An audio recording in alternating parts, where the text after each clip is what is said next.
As a finance professional in a disrupted business landscape, what does it take to be in demand? What does it take to attract great paying international roles? If you're an ICAN member, it'll just take one exam. That's all it takes to complete the globally recognized SEMA professional qualification and the internationally respected CGMA designation. As a SEMA member and a CGMA designation holder, employers will look at you as a finance professional, constantly acquiring new skills to add value to the business. That's why they'll be willing to pay premium to hire and retain you. If you have 5 years of relevant experience and are an ICAN member, you can directly sit for the final exam of the SEMA Professional Qualification, the Strategic Case Study exam. Start studying the SEMA Professional Qualification. Prepare to make an impact.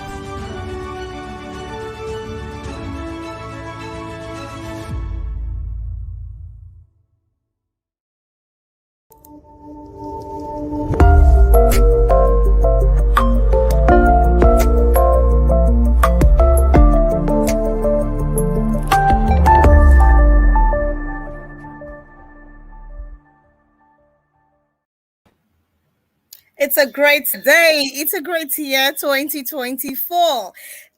What can we say other than to say thank God for life, thank God for being alive, because we last saw in 2023. Good evening, ladies and gentlemen, and it's the 4th day in the month of January 2024. We're here together again, saying thank God for making this happen on your special program, your most educative program, ICAN-ngr. Tosi, why are we not grateful to God? Of course, we are very much grateful to God who has preserved our life to witness another year, 2024. And of course, we are certainly grateful. Not everybody could witness this year. And this being the very first episode on ICAN-ngr, I think we deserve to be grateful and show gratitude to the Most High God. I'm Tosi Akinomi, FCA, saying welcome to the first episode of ICAN-ngr today. Okay, and I remain Fumi Olani. So this year is going to be fabulous. We have so much program lined up for you for this week and also for the entire year. So today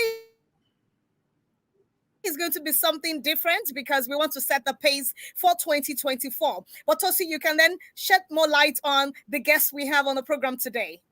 Yes, Fumi, 2024, every new year comes with resolutions. Every new year comes with expectations, especially for professional members of our institute. So if today we are considering the Nigerian economy, expectations for 2024, I'm sure our audience want to consider what exactly are we expecting in 2024.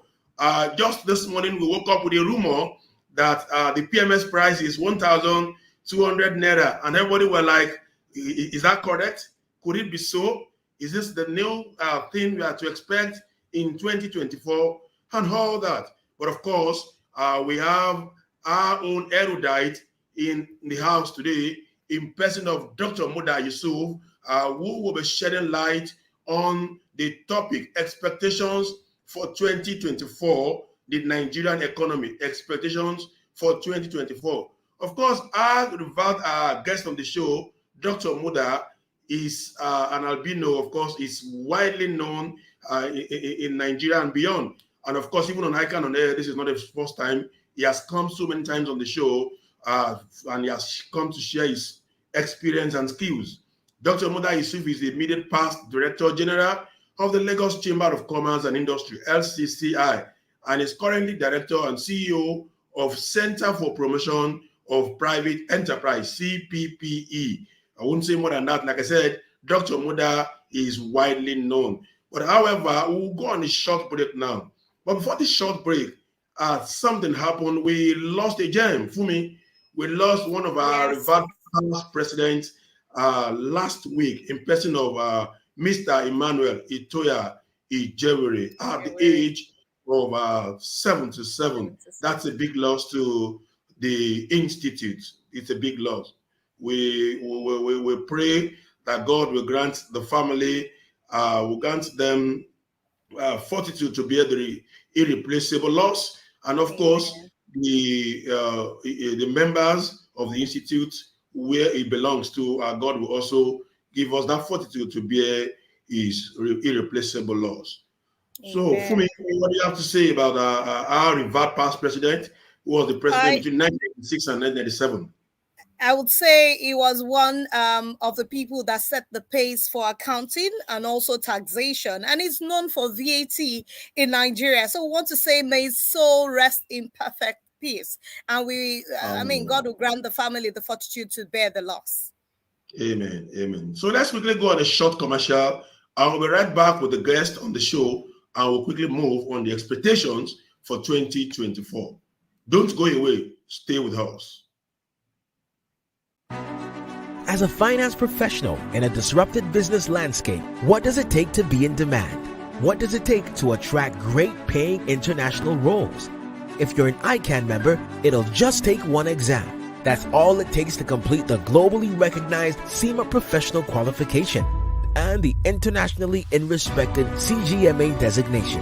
As a CIMA member and a CGMA designation holder, employers will look at you as a finance professional, constantly acquiring new skills to add value to the business. That's why they'll be willing to pay premium to hire and retain you. If you have 5 years of relevant experience and are an ICAN member, you can directly sit for the final exam of the CIMA Professional Qualification, the Strategic Case Study exam. Start studying the CIMA Professional Qualification. Prepare to make an impact.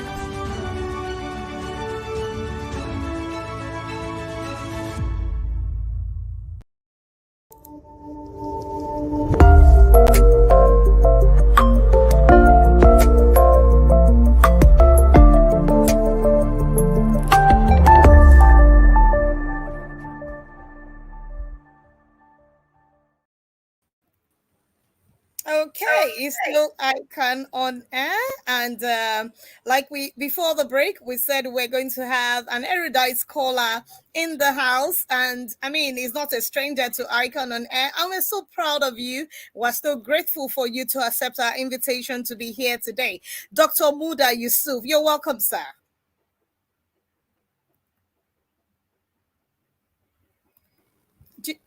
Hello, Dr. Muda.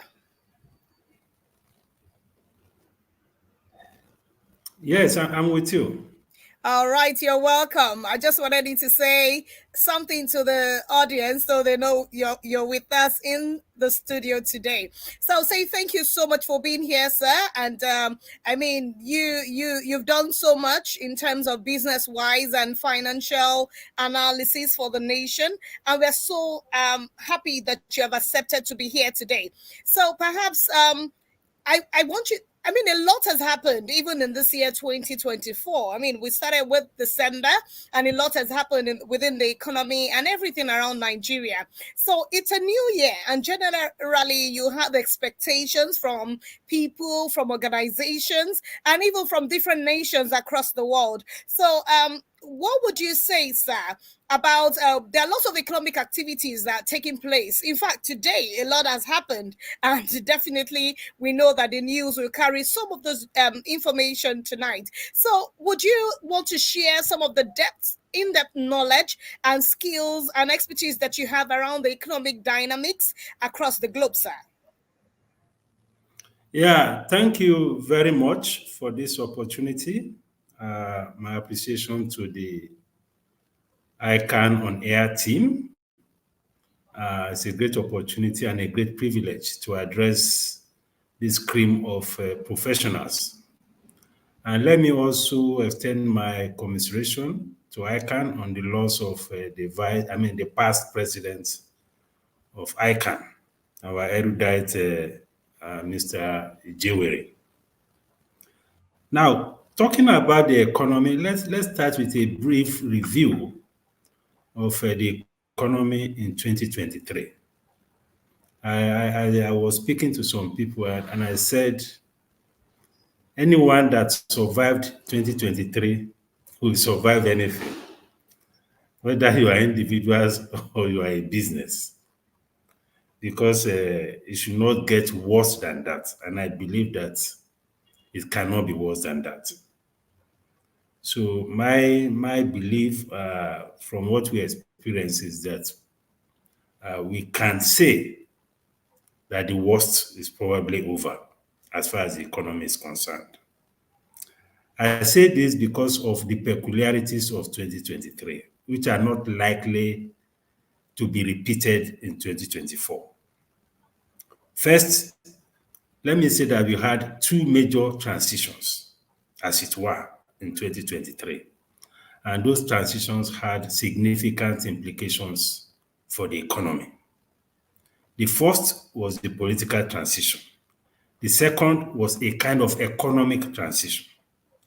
The political transition, of course, has to do with the elections and all the challenges that came with the elections, the uncertainty, the violence, court cases, all manner of things happened, and that created its own problems for the economic players. Because when you have uncertainty hovering around an economy, it's not something positive for the economy. The second major development around the economy in 2023 was the Naira redesign policy. The Naira redesign policy messed up the entire first quarter and even beyond, because it turned the economy completely upside down. It paralyzed some critical sectors of the economy, especially the retail sector, the distributive trade sector. And as you know, most of those who are producing things and who are rendering services, at the end of the day, their products end up at the retail end of the market. So the Naira redesign was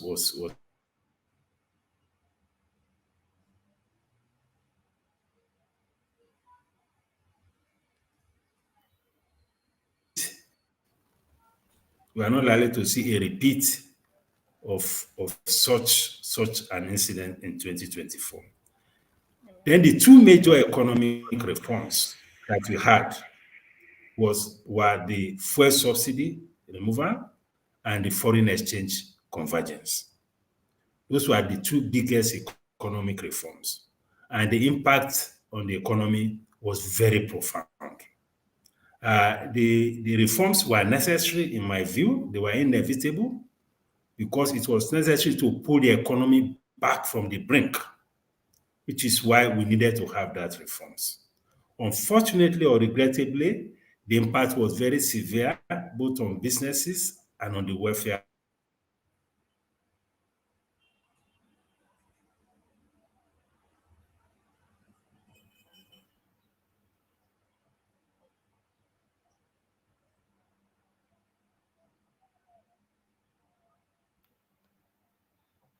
Okay. Tosin, I guess Dr. Muda's network is faulty. Okay. So you may have to reconnect to another network source so you can be clearer on the program. Are you with me? Okay, yes, you're back now. You got a network glitch. So network issues. My apologies. Yeah, it's okay. So, it's okay. So those were the issues in 2023. I'm saying 2024 will be better because those issues are not likely to repeat themselves in 2024. And beyond that, the government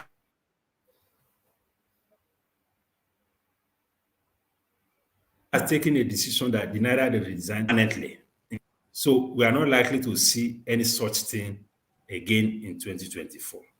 The second major development, which we are hoping to see in 2024, is the fact that we are likely to see less importation of petroleum products.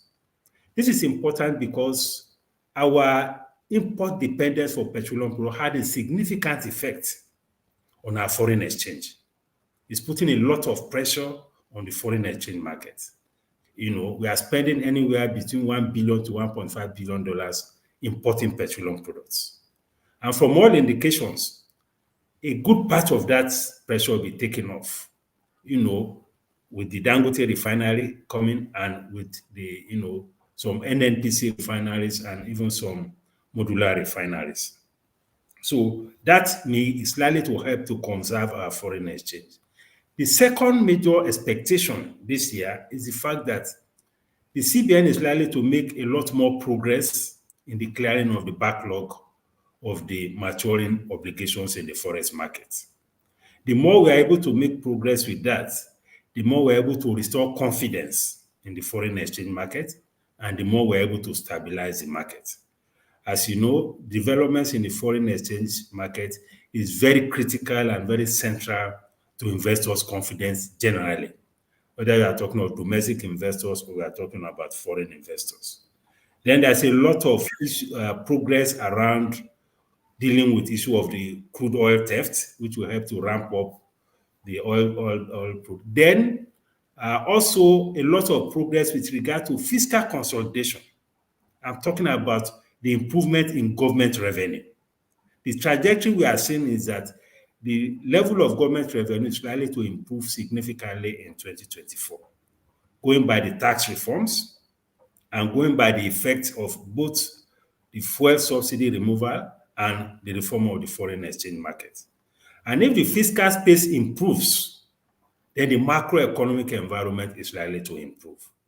So let me pause at that point so that we can progress with the questions. Okay, sir. Okay, thank you very much for laying the foundation with regards to all that happened in 2023, and particularly your assurance that if Nigerians could survive 2023, certainly we could survive anything. That's what an assurance that could be. And Tosin, like a clergyman said, he said, if you survive 2023, you definitely need a certificate of survival. It means you did well in 2023. So we're not afraid of what 2024 holds, really. That's a good one. It's an assurance indeed. It's an assurance indeed. Okay, moving along, sir. Some quarters believe in Nigeria that Nigerian economy is particularly complex, complicated, and confusing when compared to the economy of other nations. What is your thought about this, sir? Well, you know, economics is a science, even though it's a social science.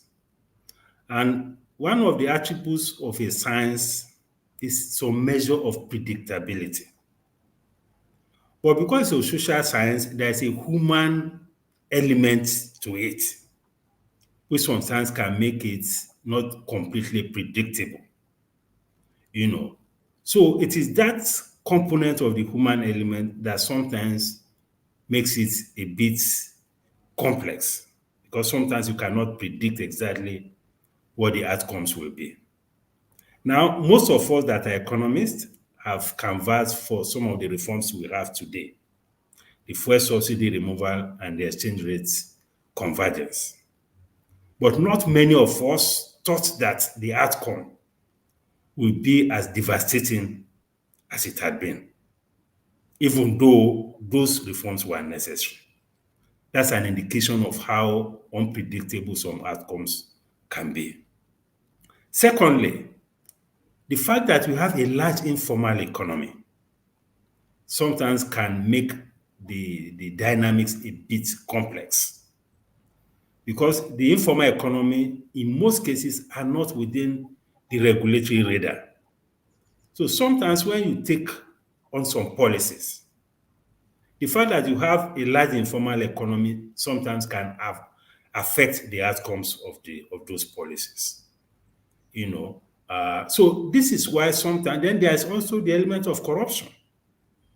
Corruption has a way of messing up a very good policy, either in terms of the implementation, in terms of the outcomes, or whatever. Corruption elements, particularly among those who are charged with the implementation of policies. You know, so those elements are peculiar to a large extent to the Nigerian economy, and sometimes they make the economy look a bit complex in terms of the management, in terms of the outlook. And also we have issues again with corporate governance. That also makes the situation a bit complex, because when you are in an environment and you have some institutions that are compliant in terms of corporate governance, then you have a large part of institutions or part of the economy that are not compliant, and yet you are in the same economy, you are facing the same market. Those things can create complications for businesses. And yet there are no adequate consequences for those who are not complying. So institutional weaknesses also create complications in terms of the outcomes of economic policy. So those are the likely factors that may have been responsible for that perception that we are dealing with a very complex situation. Okay. All right. You as an economist, sir, how true was it that the exchange rate convergence actually led to more revenue for the government, but on the other side, it actually fueled inflation and further diminished the value of the naira? So how can we then put this vis-a-vis what is going on now? Well, the exchange rate convergence was necessary. It was necessary because under the previous administration, there was a lot of abuse as far as the foreign exchange is concerned. And any major player in the economy will attest to this. There was a big racket, and all those who are involved in round tripping were practically in a paradise because they were just moving money from the official window to the parallel market window, and they were making a kill. So it was an open secret, even within the banking system, unfortunately. So that made it very necessary. Then it has a major effect on revenue. The revenue effect it has is that the government, for instance, intervened during the previous administration with an average of about $20 billion annually. So maybe we are talking about $1.3, $1.5 billion per month. So imagine a situation where the government was selling intervening in the market at 450, which was supposed to be the official rate. So when you throw your $1.5 billion into the market at 450, and at the end of the day, the operating exchange rate in the economy was 750. So people are making a margin of about 300, per dollar.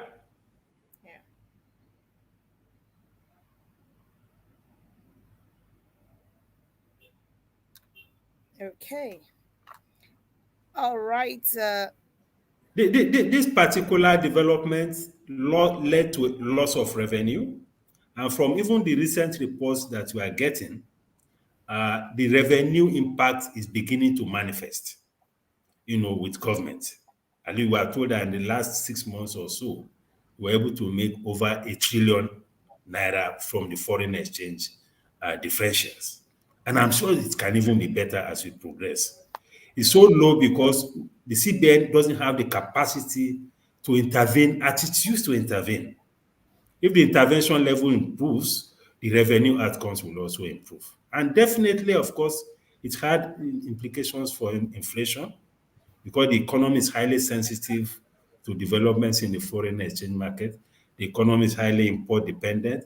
Our manufacturing sector is heavily import dependent. So this thing had a pass-through effect on cost of production, cost of operations, and ultimately it affects added to the inflationary situation.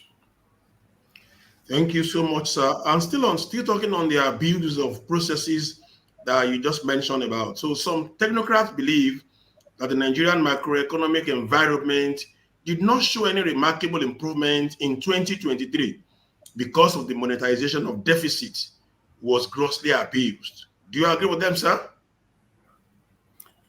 Yes. Well, I won't put it that way, but what I will say is that the monetization or the ways and means finances, which is otherwise called monetization of deficits. And let me explain this for the sake of those who may not understand some of these terminologies.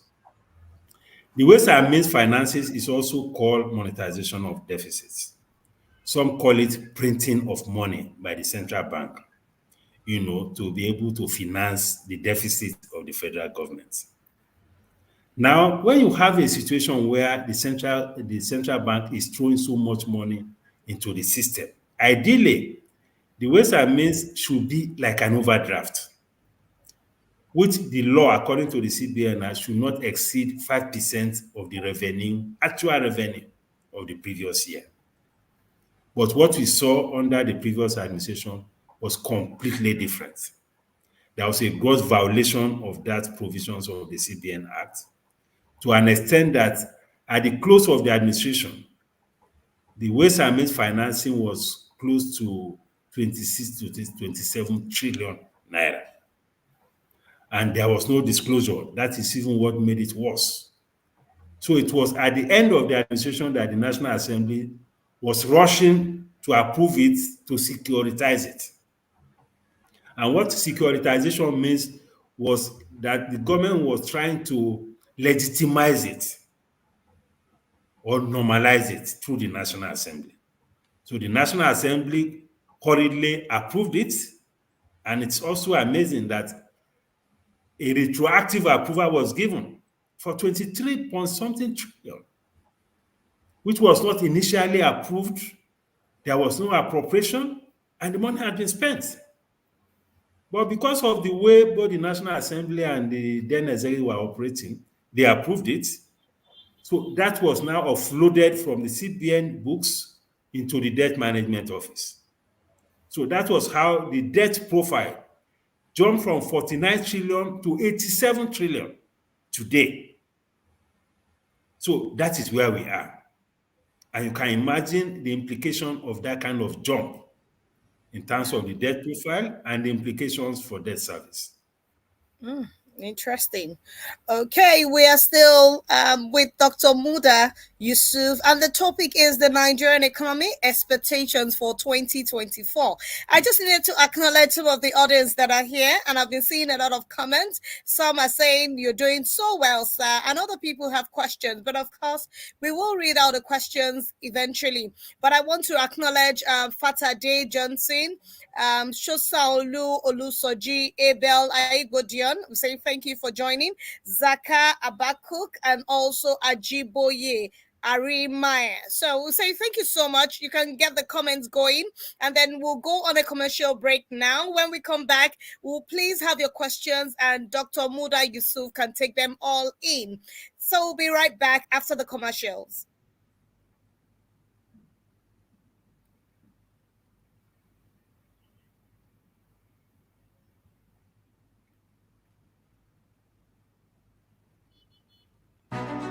As a finance professional in a disrupted business landscape, what does it take to be in demand? What does it take to attract great paying international roles? If you're an ICAN member, it'll just take one exam. That's all it takes to complete the globally recognized CIMA professional qualification and the internationally respected CGMA designation. As a CIMA member and a CGMA designation holder, employers will look at you as a finance professional, constantly acquiring new skills to add value to the business. That's why they'll be willing to pay premium to hire and retain you. If you have 5 years of relevant experience and are an ICAN member, you can directly sit for the final exam of the CIMA Professional Qualification, the Strategic Case Study exam. Start studying the CIMA Professional Qualification. Prepare to make an impact.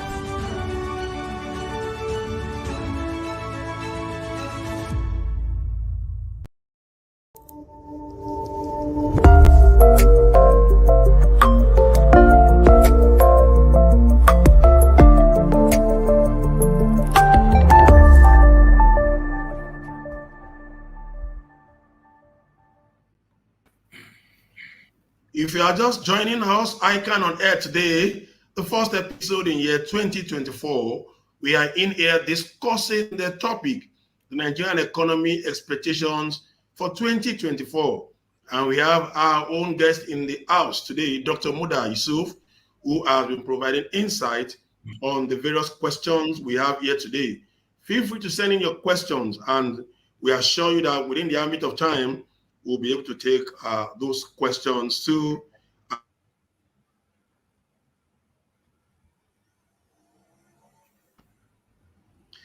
Okay, so moving along on the line of the questions.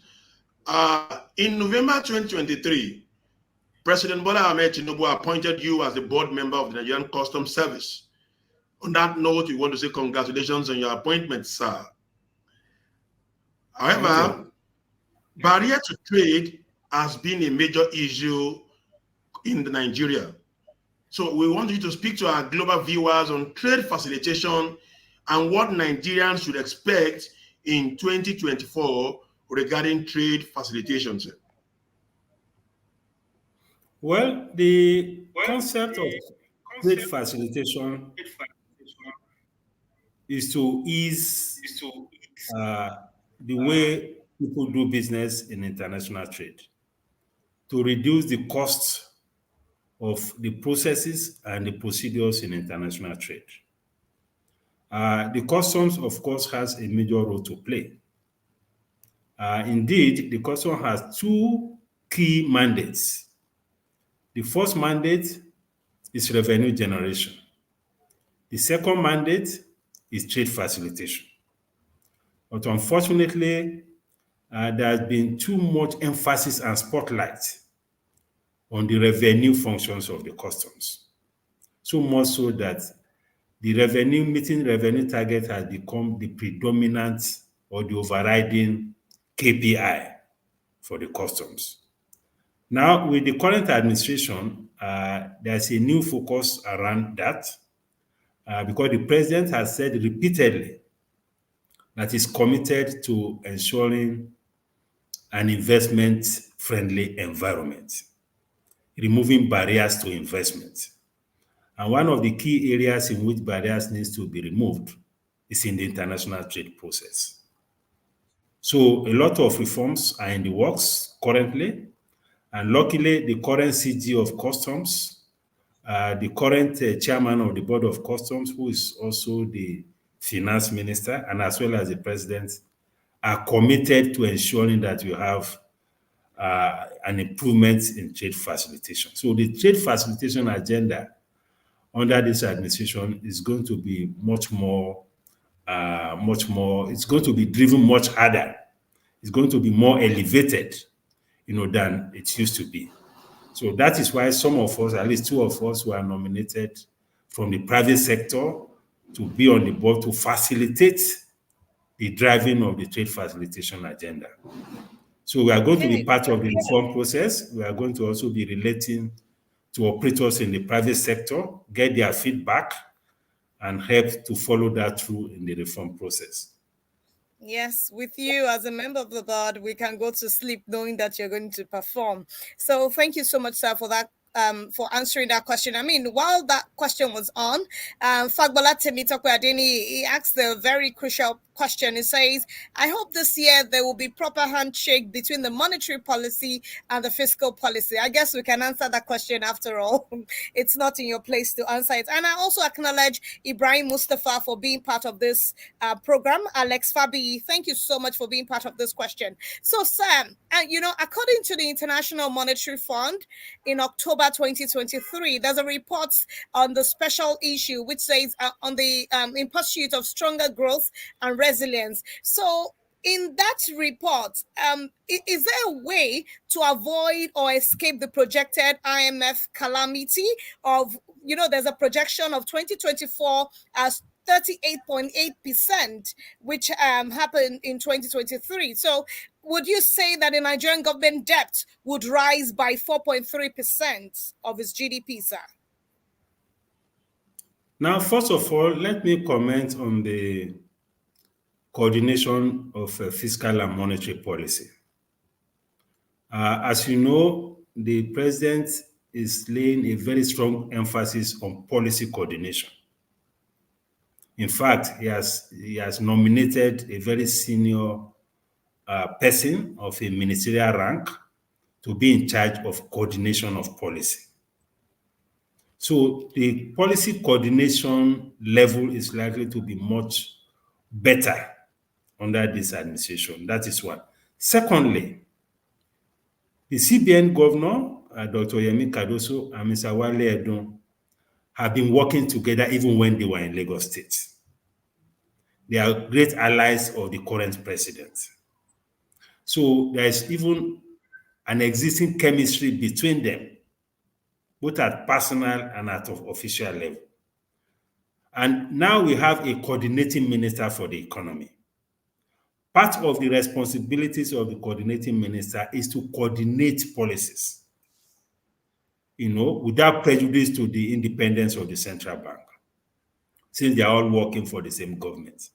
So the prospect of better policy coordination, fiscal and monetary, and even trade policies are much better under this administration. Now, to your question on the IMF and the debt situation, one of the biggest challenges we have currently, one of the biggest risks to the macroeconomic environment is our debt profile. When I was answering your last question, I said that our debt as of September was over 87 trillion. Now, with the passage of the budget, there was a securitization of another 7.3 trillion. Now, securitization of ways and means. And again, let me repeat, securitization means taking away the debt that was owed to the central bank and transferring it as a proper debt in the debt management office. So when you add the 7.3 to the 87 trillion, we are talking now about 94 trillion naira as our debt situation now. So the debt profile is a worrisome thing. And in the current budget, I think we have, we have made the provision of 8 trillion naira as debt service. So it's a major issue that we need to worry about, because when you now compare debt to GDP ratio, it's now getting over 40, going to 45%, which is on the high side. So it's a cause for worry. So I agree with you on that. Okay, sir. Okay. Now, we cannot talk about expectations for 2024 without actually talking about the budget and the budget assumptions in particular. So some opinion holders believe that many of the 2024 budget fiscal assumptions are unrealistic, ambitious, and could be unachievable. As a seasoned economist who must have probably gone through the budget that was signed by Mr. President on the 1st January 2024, what is your personal opinion about these opinions, sir? Well, some of the budget assumptions appear realistic to me, especially the assumption that has to do with the exchange rate. The exchange rate assumption initially was 750. It was jacked up to 800 by the National Assembly, which is fair enough. Because if you look at the official exchange rate, it's hovering between 850, 900, sometimes hitting 1,000. So that is good enough.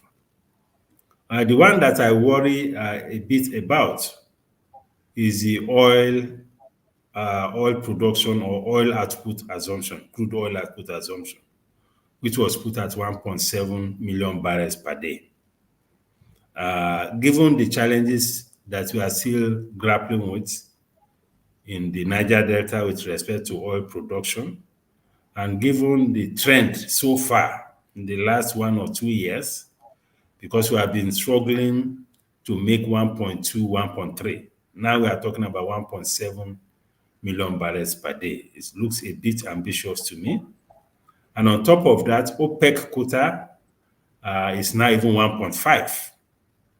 And we are talking about 1.7. That for me is a bit on the optimistic side. Then the oil price assumption is about $78 per barrel. Again, right now, I think oil price around has been oscillating between 75 to 80. Now, that is also too close to the current price, because ideally, for this kind of assumptions, there should be a significant headroom, to accommodate some of these volatilities or some of these variations. So the assumption for oil price is also on the high side, if you ask me. But all others, I think the assumption that you can live with. Okay. All right, sir. So, given the macroeconomic and even the microeconomic challenges that Nigerians have experienced in 2023, how can government actually drive inclusive growth across all strata of the economy rather than just, I'll say in my own word, enriching a few. Do you see the 2024 budget achieving that? I know you've mentioned how good it is, apart from the oil-based one, but how can you see the overall of this budget when you say enriching some people rather than all? Well, when you talk about the economy, the budget is a small part of the economy. In elementary economic literature, we identify about 3 or 4 critical variables that powers the economy. The first is government expenditure, which is what this appropriation is all about. And when we talk about government expenditure, it is not only federal government expenditure, because most of the conversations around budget are focused on federal government. The federal government cannot solve all problems. We also should be engaging the state governments, we should be engaging the local governments. Because between these 2 other arms of government, they account for close to 50% of the resources of the country. So we also have a responsibility to demand accountability from them. But that rarely happens. So government expenditure is key, whether it is federal, whether it is states, whether it is local government. Put together, they are very critical drivers of the economy. The second major driver is consumption. You should have an economy where people have purchasing power. If there is no purchasing power, the economy cannot thrive. Because those who are producing, those who are investing, they are investing for people, either to service them or to sell something to them. So if you have an economy of highly impoverished people, or where there is high level of inequality, that is also not good for the economy, because the purchasing power is weak. Then the third very important variable is investment expenditure.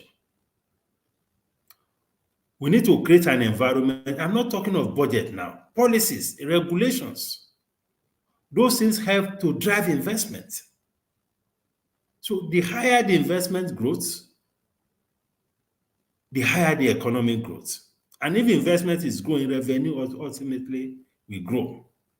So creating the policy environment for investment to grow is also a very critical of what we should be demanding from our economic managers beyond the budget. And lastly is export. Every country needs to plug into the global value chain. We should not be too inward looking. We should be putting something out there at the continental level, at the global level. And that is about exports. It could be export of goods, it could be export of services. So we need to create that ecosystem that will allow Nigerian businesses to connect to the global value chain. So those components are as important as the budget. So when we discuss economy, we should go beyond the budget, because we over-discuss budget. Budget this year is 28 trillion. 8 trillion of it is debt service. So it's only 20 trillion that is available for spending. And out of that 20 trillion, almost half of it will go into overheads and personnel. So what is left to service the economy in terms of providing infrastructure? So we need to worry about how to generate wealth from the private sector. And that is why all these other variables are important. All right. Okay, thank you very much for your submission on that question, sir. Now let's quickly take some of our audience questions. We have one from Olanrewaju Olamesi Agoro. So what is the lasting solution to the various macroeconomic challenges facing the country? Exchange rate issues, inflation, unemployment, and persistent economic underdevelopment. Well, these are very big issues. And they are issues that relate a lot, first, to the quality of the macroeconomic environment. And when I say macroeconomic environment, I'm talking about things that relate to the variables that he has mentioned in that question.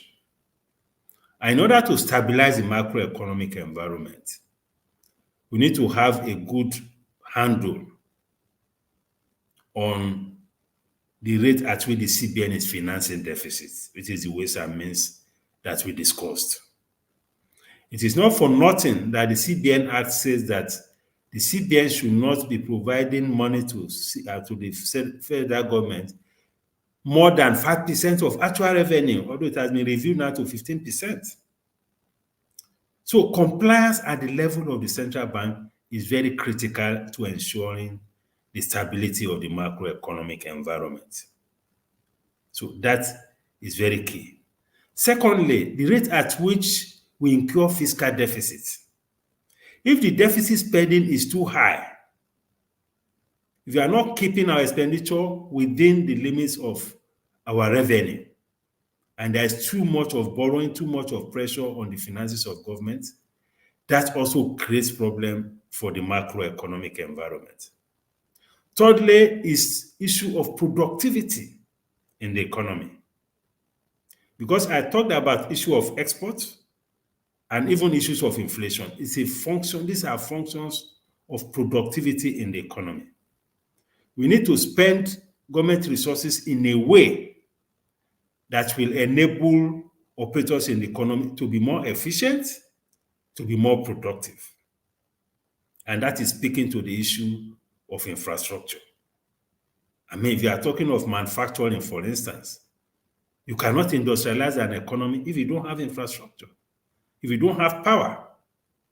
So the spending of governments, the policies of governments should be focused on creating an environment that will allow for more productivity in the economy so that people can invest and produce competitively. Then, of course, we need to do a lot in terms of leveraging technology. Technology is critical for productivity, it's critical for competitiveness. So these are things that we need to do. And of course, we have issues around education, developing the human capital. So these are things that we need to do to ensure that we have an economy that is growing sustainably, and that is a lot more diversified than what we have currently.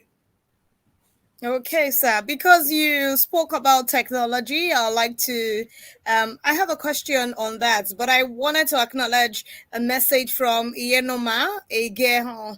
He says, Dr. Muda is very vast. His explanation can make the ordinary man understand the Nigerian economy, which is true.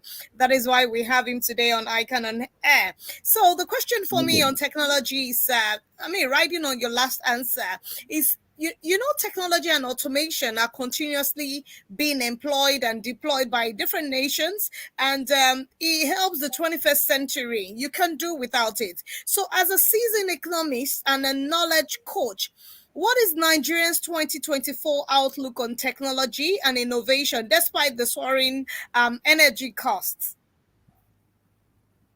Well, if you look at the the GDP performance of Q3 2023, one of the sectors that performed the most was ICT.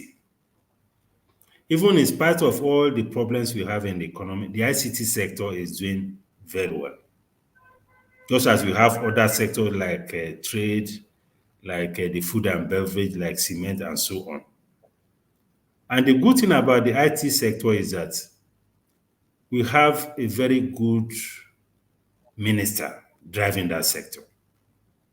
The guy is a very young guy. The guy is hands-on in terms of technology. In fact, if you ask me, it's one of the best appointments that President Tinubu made under this administration.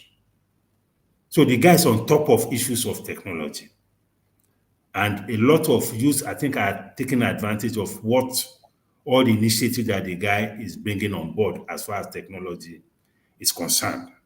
So I'm very optimistic that we are going to achieve a lot in the technology space. Of course, There is still for a lot of investment in some key infrastructure, like the backbone, like the fiber optic cables that need to be laid. And we already have a very ambitious plan under the minister to cover the entire country with these cables. So with that ministry and with the kind of minister we have, I'm very confident that in a matter of 1 to 2, 3 years, we see a major transformation in the ICT space. And a lot of people, again, have been worrying that ICT is going to create unemployment, is going to, I don't share that view. I believe that the ICT is an enabler of, ICT cannot replace human beings. Artificial intelligence cannot replace human beings, So it's a major enabler, and I think we are on course and we're in good hands as far as ICT is concerned under this administration. Yeah, thank you very much for that response, sir. Let's take another question from the audience. Shehu Adeyemi is here asking, why are the masses not feeling the impact of subsidy removal despite the increase in revenue to the 3 tiers of government?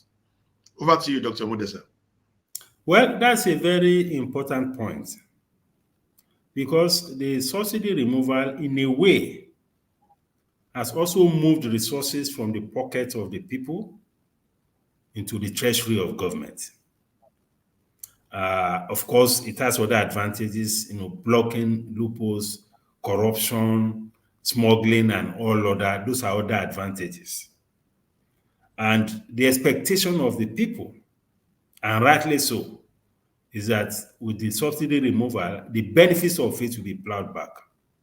Unfortunately, we haven't seen a significant impact of that.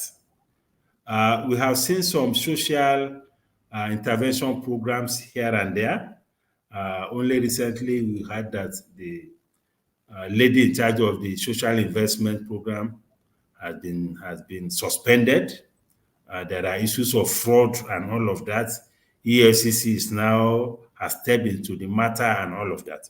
So it's something that the government needs to do a lot more of. The reforms are good, but the social consequences are enormous. So we need to mitigate those social consequences.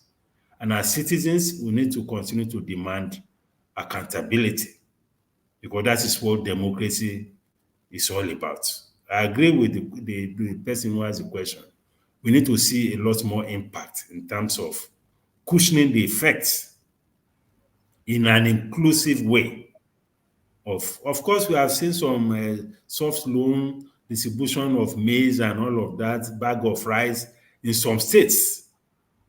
But whether that is inclusive or not is the question. We need something that is much more inclusive.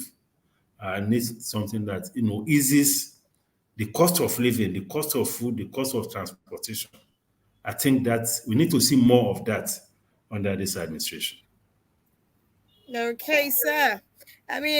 For those that are in Nigeria, it's your right to demand for what is rightly yours. So, this is the question about the jackpot syndrome. It's not strange. Everyone knows what is going on currently. Is there anything that government is doing to stem the tide of jackpot syndrome, especially among the youth and the middle-aged professionals, sir? Well, the world is becoming a global, I don't want to say a global village, but the level of mobility in the world now is extremely very high. So if you take off from here now going to UK, by the time you get to UK, maybe you probably even haven't gotten into Ibadan.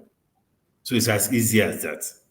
And in these days of technology and people working remotely and all of that, I don't think we can stop that, and I don't think it's even in our interest to block anybody who has a talent to be mobile, to just go wherever they can go. What is important for us as a country is to continue to invest in the development of our human capital, to continue to create the environment for people to find satisfaction in working here. But for me, there's nothing wrong if people find opportunities that will better their lives, that will improve the loss of their families, their dependents. If they find it elsewhere, why not? But we need to ensure that we create a lot more in terms of investing more to develop human capacity. We need to do a lot more to ensure that we create the environment that reward these talents so that more of them can stay here. I mean, don't forget, annually we get diaspora remittances of over $20 billion. Yeah. That's a lot of money coming from our diaspora. Some of them have gone, some of them are back to set up businesses, to set up hospitals. They have better exposure and all of that. So it's not an entirely bad thing. I think it's something that, of course, we can see how we can maximize the benefits and ensure that we invest more in our human resources. We have a lot of youths, a lot of people seeking admission, no invest. So let us expend more resources on developing our human capital. Interesting. Thank you, sir.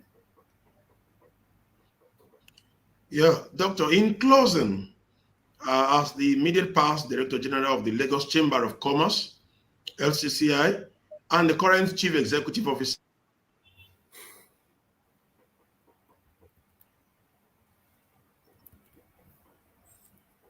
Hello? Okay. Peter? Okay, go on to say. Okay. Hello? So let me take the question again so Doctor can get me some.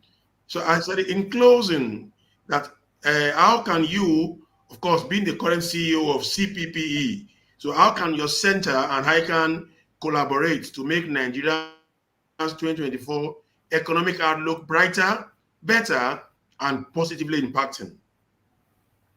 Well, it's about synergy between institutions.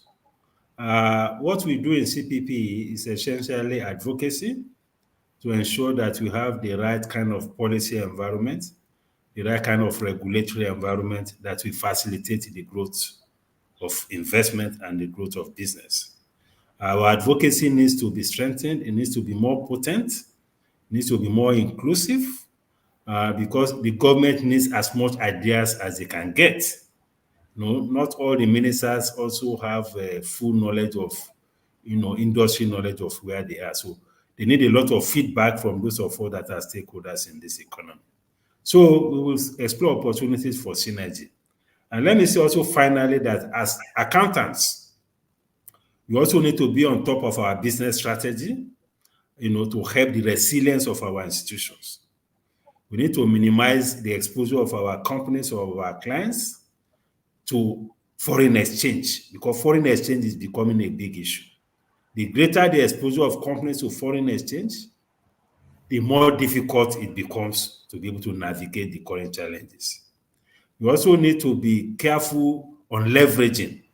Too much exposure to debt. Interest rate is extremely high now, and it's likely to continue to be high. By the time the CBN begins its MPC meeting, we are likely to see more tightening of monetary policy. So we have to be careful the way we expose our businesses to borrowing. Then we need to also advance on energy efficiency. We cannot continue to burn diesel and burn petrol the way we have been doing it. Things are changing. So our energy economics must be much better in 2024. And finally, the government will be coming with a lot of pressure for revenue. All the agencies of government have been mandated now to be chasing revenue. So as accountants, we should have to devise a strategy on how to manage these pressures coming from government institutions and tax authorities. Thank you. Thank you so much, sir. Thank you so much for being here today. We truly had a knowledge-filled session on today's ICAN-ngr. I mean, on behalf of the council, the management of the institute, and also from the members of ICAN-ngr, we want to say thank you so much for being here, and we hope that next time you definitely yield to our call to be here again. Thank you very much. I appreciate the opportunity of this interaction. Thank you very much. And Happy New Year to you, sir. Happy New Year. Have a good evening, sir. Okay. Thank you very much. Yes, sir. So Tosi will go right into the announcement for the day. Okay. Okay. For today, we have the announcement that by March. Are you with me, Fumi? Oh, yes, Hello? go ahead. Yes, go ahead, Tosi. Okay, go ahead, shoot. Okay. Okay. Oh, okay. We are in.